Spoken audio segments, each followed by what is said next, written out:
Hello, and welcome back to the Creating Value in Schools podcast with me, Liz Worthen, where we talk about how we can find ways to work more sustainably in schools.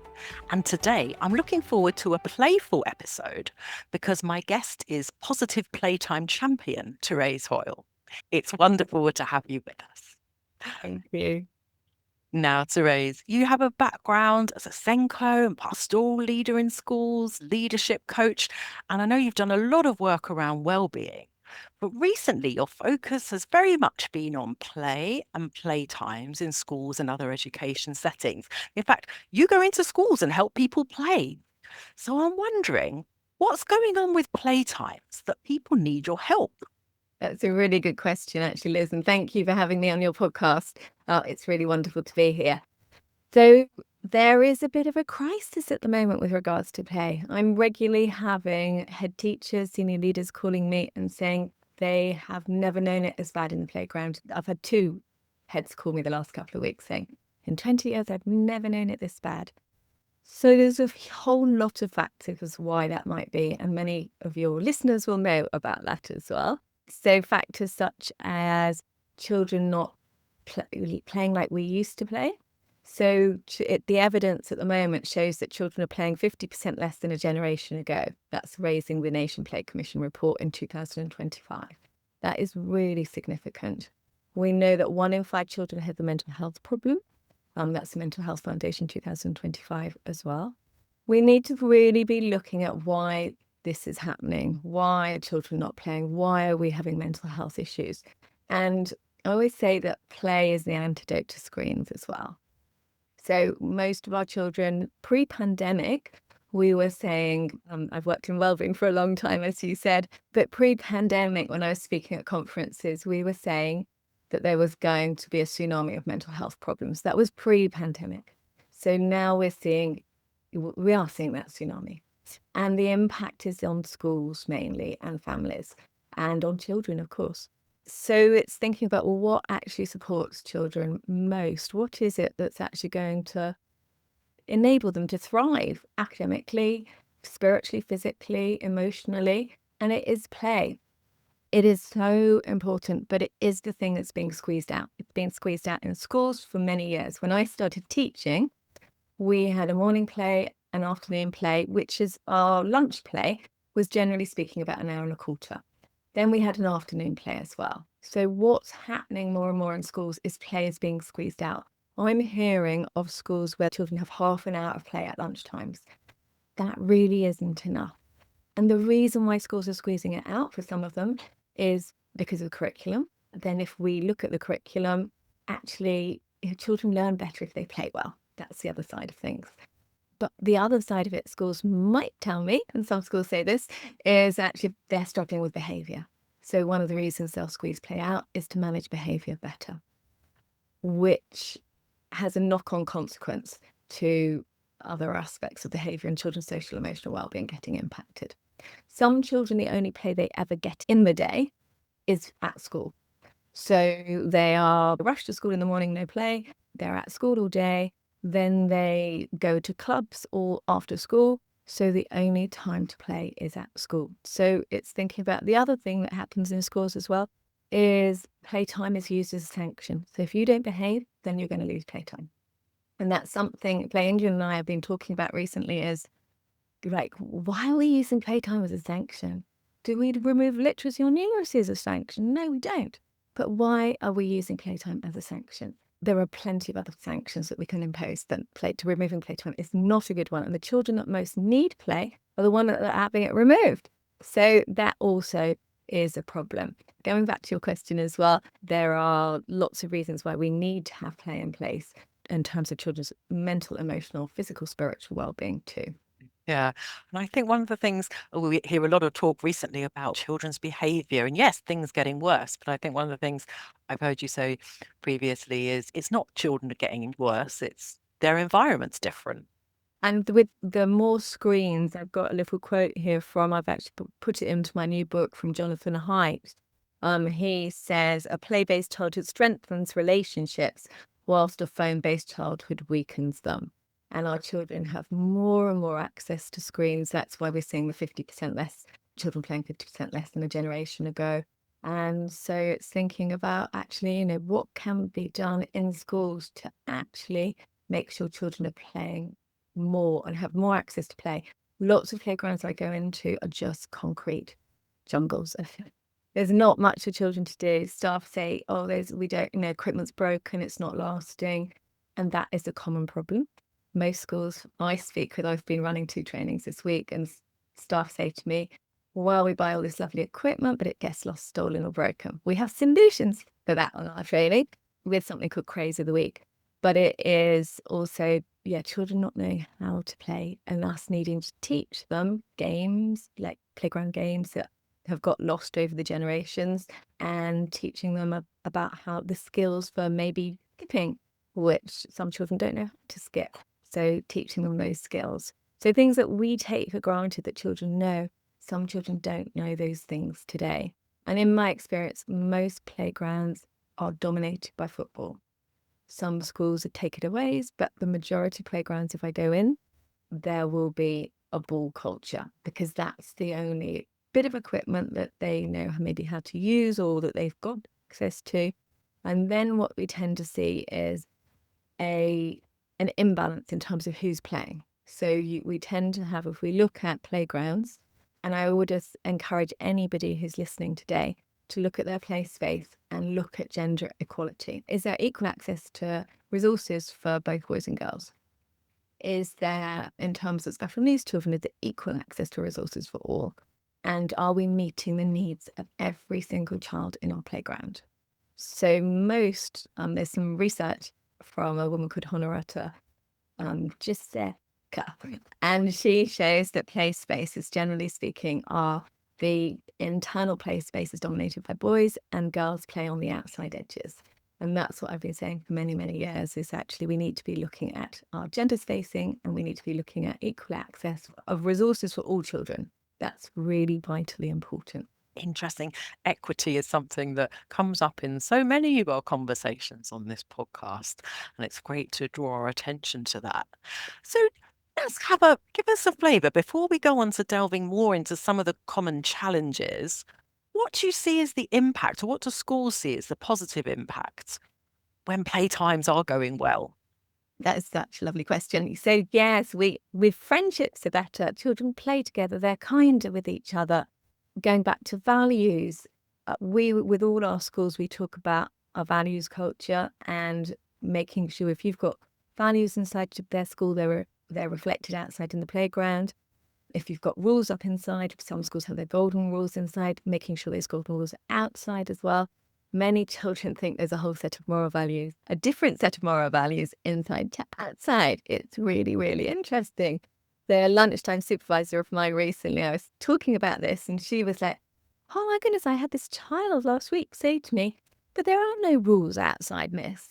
Mainly because we don't put them outside. We don't talk about our outside rules.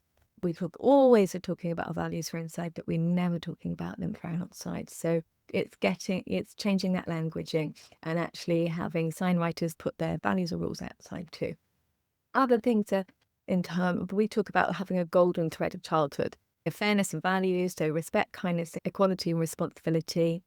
We talk about having wellbeing and resilience. So lots of teachers will say to me, I was running a staff meeting with teachers this week as part of our Positive Playtime Award Programme. And it is always so good to work with a whole school community.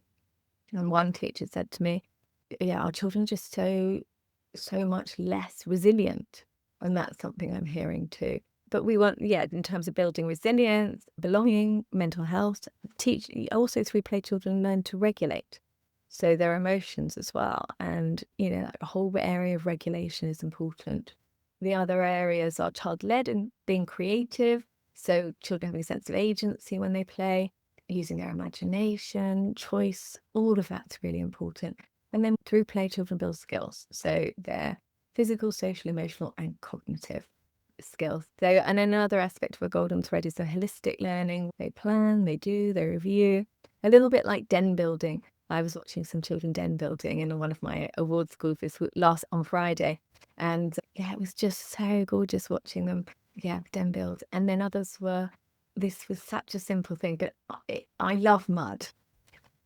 That sounds really crazy. But at the moment, we were so much wet weather. It was like, and I've been writing my book, 101 Wet Playtime Games. I'm writing the second edition of it, 101 Wet Playtime Games and Activities. And there is such a reluctance to go and play in the mud, such a reluctance to go outside on a rainy day. So I'm really loving writing this book. So I'm encouraging schools to get outside on rainy days. And we often have rules. People create rules in schools. It's so interesting. There'll be rules created by Mrs. Jones, who worked in a school 4 years ago, but Mrs. Jones's rule is still there. And the rules will be things like you can't climb a tree, or we have to teach children how to climb trees, of course, and do the risk assessment themselves. There's just so many rules, like you can't play in the mud, you can't play with sticks. Sticks is a big one because people are worried about them going in children's eyes and children getting hurt, but it's so rare that happens. So rather than creating a rule in terms of nobody can play with sticks, when it's muddy, it's great. We just create the rules around how we play. It's about teaching children how we use these resources. And then if there's a consequence, if they don't, if we hit somebody with a stick, then there's a consequence because you haven't kept a rule of being kind. But this school, Medley Primary in Hereford, was amazing. I just absolutely loved it. They got sticks. They were banging them into the ground. They were making dens. They were, just like digging. Digging is a huge thing. Some children aren't allowed to dig at schools, but digging and sticks is just a whole world of entertainment in a playground. So those are some of the things that I think the beauty of me going to schools and working with schools is that I allow some of these activities that we investigate what these rules are, like no gymnastics as well as another one. My whole childhood would have been blighted if I couldn't have done gymnastics. So it's like, let's investigate those rules that have been created by adults, but actually don't serve children too. That whole golden thread of childhood is so important for our children in terms of playing. Enjoying the podcast? Hit follow or subscribe so you never miss an episode. It will help other educators discover us too. Now back to the show. Interesting, isn't it? I suppose, yeah. Because I wanted to ask about some of the common barriers that you find in schools. And actually, I guess one of those is what you've just been talking about, that fear or the health and safety worries, isn't there? And I think, I see sometimes on discussions with head teachers and things, there's a real worry about what's the correct thing to do. And do staff have to wear high-vis jackets if they're out in the playground? There's things like that to work through, aren't there? And I know, and people are worried about reputation and complaints and, what will happen if little Johnny gets hurt in the playground? Absolutely, Liz. And I think it's really important to talk about these barriers because they are genuine concerns and they're genuine worries. And I was with the teachers running a staff meeting on Tuesday, and we were talking about what's classified now as risky play. It used to be play, but it's now called risky play. And because of our concerns. And I showed the staff a picture. I went into a study trip in Finland, looking at play in Finland 2 years ago. And a lot of the staff were like, oh my goodness, I don't know if I could let a child do that. And for us, when we were on our study trip, there were people from Turkey and myself from the UK. We all said what's very interesting for us in our cultures is children come to us and look to us for approval. Can I do that? Rather than actually assessing the risk for themselves, where we teach children to risk assess. And looking at for schools as well, we teach them about risk benefits. So what's the risk and what's the benefit? And we have to go through that process with certain things like climbing trees and mud and sticks and etc.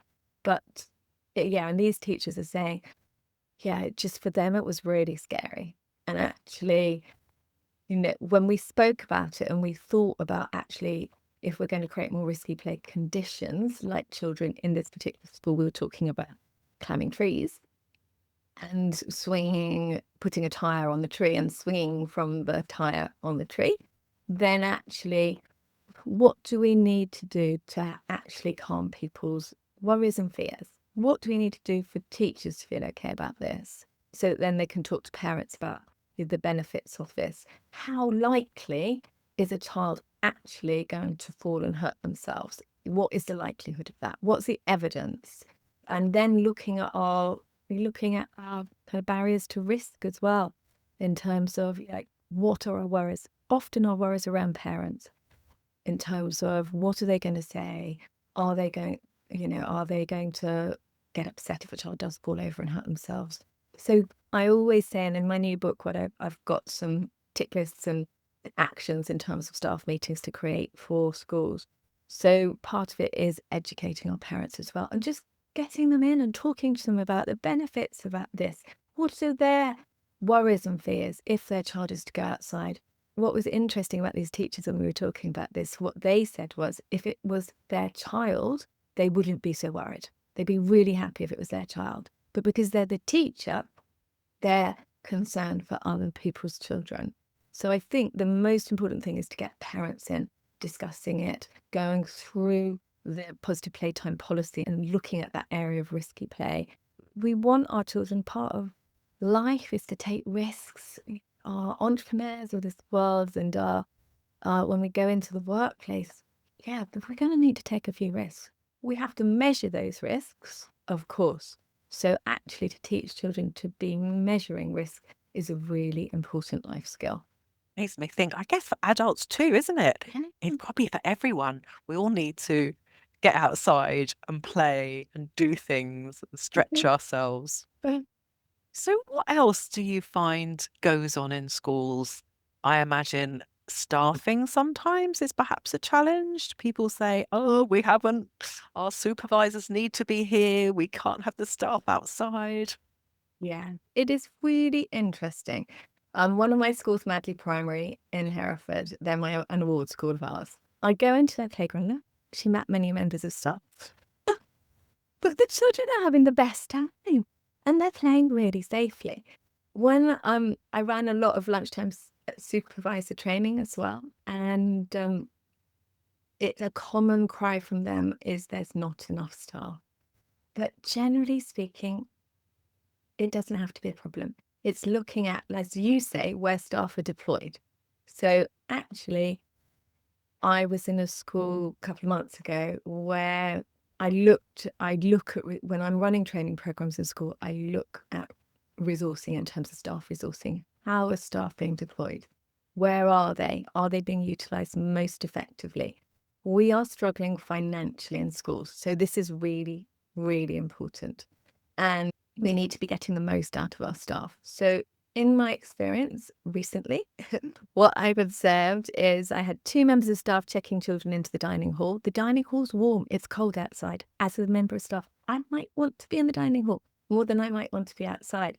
But as a school, in terms of deployment of staff and use of staff and effectiveness, that is not a good use of resources. I could have 2 children, year 6, checking children in the dining room. I probably don't need 2.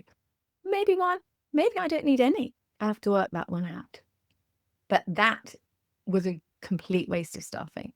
And in another school I went into there, and I'm kind of laughing here. There were 2 members of staff who were in the first aid room, and the first aid room is very cozy.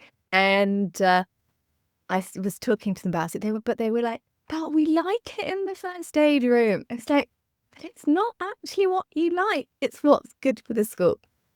And we don't need first aid rooms, generally speaking. We need to have our staff prepared with first aid kits to be in the playground. In our programs, what the evidence shows in terms of most of the schools that work with us, when they do our award or our Positive Playtime Essentials program, accidents reduced by about 80%, generally speaking. So we have a less of a need for first aid, which is amazing because children have far more to do. So it's really interesting as well. When we're talking about risky play, actually we get less accidents. That's quite fascinating. I only just thought about that myself. So yes, but also the allocation of staff. So where should they be? Head teachers and senior leaders, what they often say is staff are standing around chatting.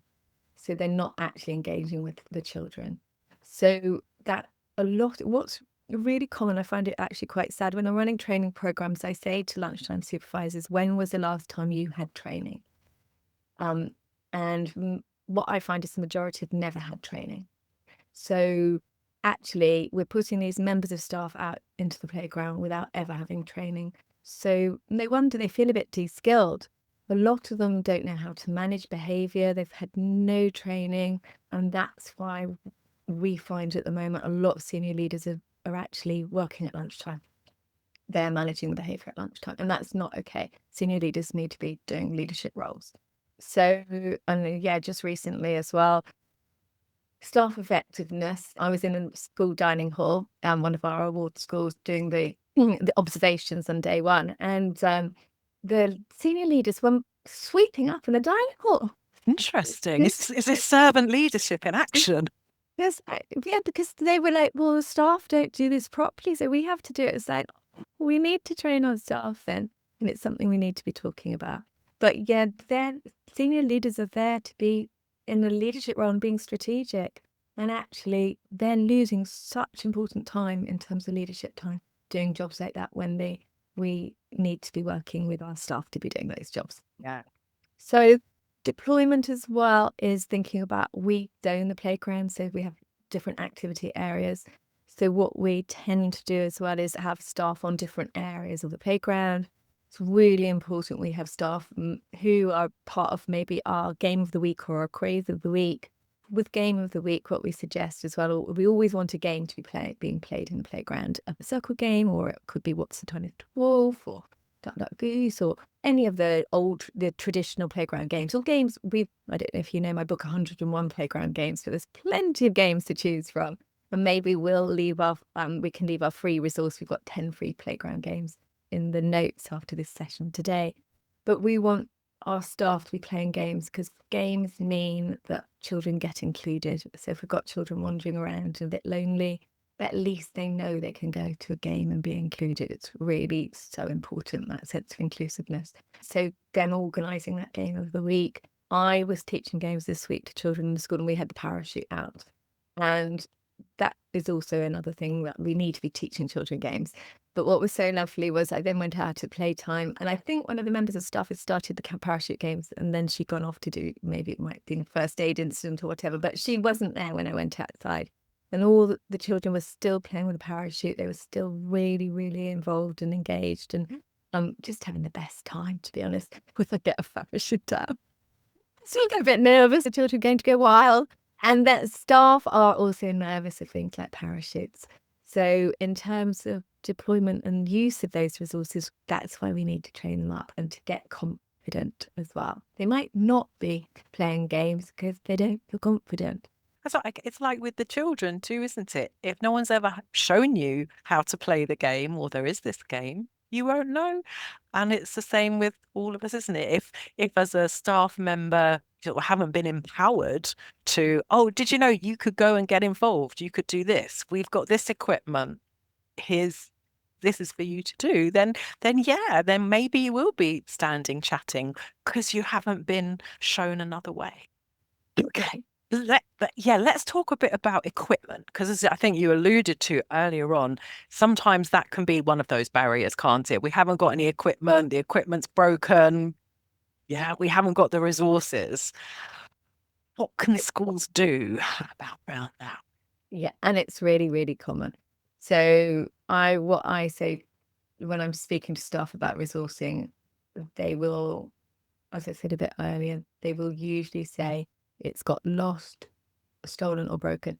What happens is schools get budgets, so the September budget, and so they go off, they buy all this bright, shiny equipment. Everybody's really excited because it is exciting. It lands in the playground, children are excited, and they're like, we haven't had this ever before, or this is new.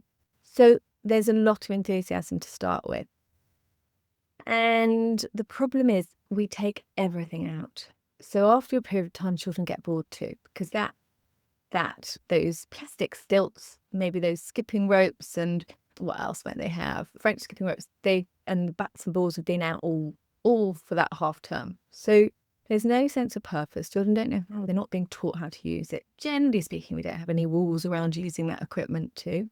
And when I say to staff, just this week, I was saying to staff, oh, it ends up in trees, and they're all laughing at me because they're like, oh, see, that's our school. That's exactly what happened. The hoops are in the trees, and yeah, maybe they're next door in the garden behind. The balls have gone in the garden behind. So over the years of working in schools, this is a problem, and I've known it's a problem. And it was probably about 15 years, going back 15 years ago, I was in a school in the south of England, in Kent area.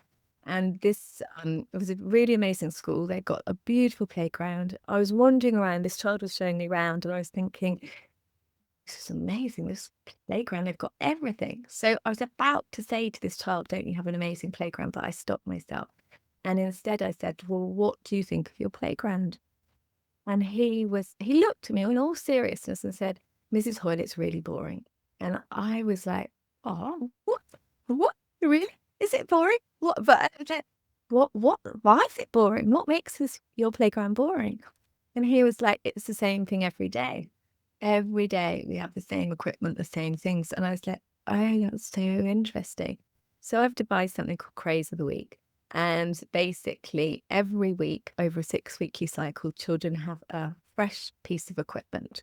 So it might be it's on that weekly cycle. So week 1, they might have skipping. Week 2, they might have hoops. Week 3, they might have circus skills. Week 4, they might have big hand tennis, etc. All these different things. So it gets introduced in assembly, and usually our play leaders who we train up are introducing assembly, or the senior leader at the start of our program introduces it. And the children are shown how to use that equipment. Then if there are rhymes, or like maybe skipping rhymes, they're introduced to skipping rhymes. They're taught how to use, if it's skipping ropes, they're taught how to use skipping ropes. This is how we use skipping ropes, but we don't tie them around necks. We don't tie them around fences. We don't play ponies with them. All those sort of things that skipping ropes get used for.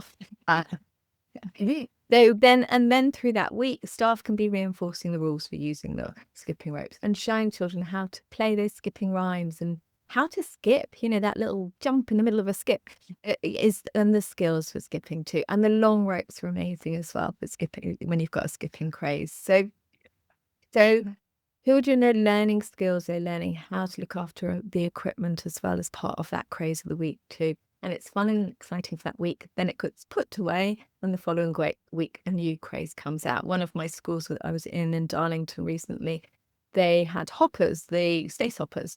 So they made an obstacle course with cones, and then children were going in and out of the space hoppers. So, yeah, you can also cater to different ages as well with equipment. But that, in terms of looking after resources, I think for us, it's the best way that we found that we can look after resources and make sure that there's a sense of purpose for children as well.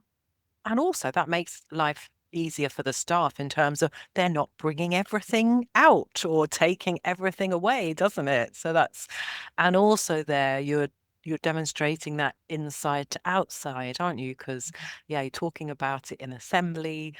The play leaders are talking about it, and so things are being reinforced.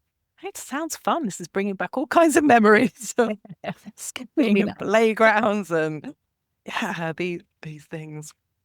So I'm wondering as well, again, I think earlier you alluded to a lot of our playgrounds are just concrete. There's not a lot out there. So what would you say to the leader or the head teacher who says, this is all very well, but we've just got this bare concrete space. There's not a lot going on. What can we do to make that more creative? Yes, I think schools struggle because actually, well, what can we do? What's possible? Financially, what do we have available? And there's so much you can do with very little money. There are programs out there that tell schools they've got to spend like £10,000, £15,000, £20,000 on equipment. We don't need to spend that much money. We actually can do this in a really cost-effective way. And that's really important for schools. Schools can use their primary sports premium for training. So most of our schools buy us in with their sports and PE premium. And it's really helpful for them to be thinking about that, looking at their play space. I've been working with a school in Evesham recently, and it was really gorgeous. I went back to their day 2 this week. And on day 1, we talked about their Positive Playtime Award Programme. We talked about zoning the playground and all the different activity areas. And I talked about, actually, we can get a Google map of our playground and we can think about what we need to walk out and do a walkabout, first of all. which is what we did. And we looked at all their play spaces. So in this playground, I'll just talk about this because it's easier. So this particular school I went into for day one of their Positive Playtime Award Programme. And in the kind of audit and observation, it was a concrete space. There's nothing much in it. They had a quiet area, but the quiet area wasn't quiet. Children were actually using quiet area for tag. So we looked at that concrete space and thought about actually, how can we zone this? What different activity areas could we create? The quiet area obviously isn't working. So where do we need to put that? So we chose a space that was much quieter. And then we decided that we're going to put part of our program is having a performance area. So having different play areas and zones. So thinking about where that performance area was going to go, then we thought about dividing the playground into the other areas, zones. So you've got your quiet, you've got your performance, Lego area. So you could have Lego or construction kit. So thinking about where that could go. They've got a climbing frame. So that also needed a bit of they basically needed a new climbing frame. It was all a bit run down. So we thought about that. We looked at a games area as well. So where are they going to be playing playground games? We looked at where they could play netball as well, because there was like a netball and basketball where they could do that. We also thought about the craze of the week and where that was going to go. So really it is about, looking at that play space. Sometimes people have smaller playgrounds. So Matley Primary recently, what was really gorgeous about, they've got a huge playground, but they also don't mind children inside as well. So they've got quite a few old pianos. So children come inside and they play on the piano. The music option for children, which is really, really gorgeous. And we get quite nervous, I think, of children coming in. I know that's understandable. We don't want them inside generally. But for some children, they can't cope with the outdoor space. So it is thinking about what options do we have for those children who can't. Some schools have a nurture group inside for those children as well, or I call it a flourish group. But just thinking about, it might be you have a library club inside if you've got a small playground too, so children can go into the library. Yes, so just thinking about your outdoor space, but is there any indoor space as well? Where there are quite a few schools now that do have a little indoor space for children too, particularly in the wet weather months. Be a creative club or an art club, but also outside as well, maybe in your quiet area, having colourings in, dot-to-dots, drawings and things.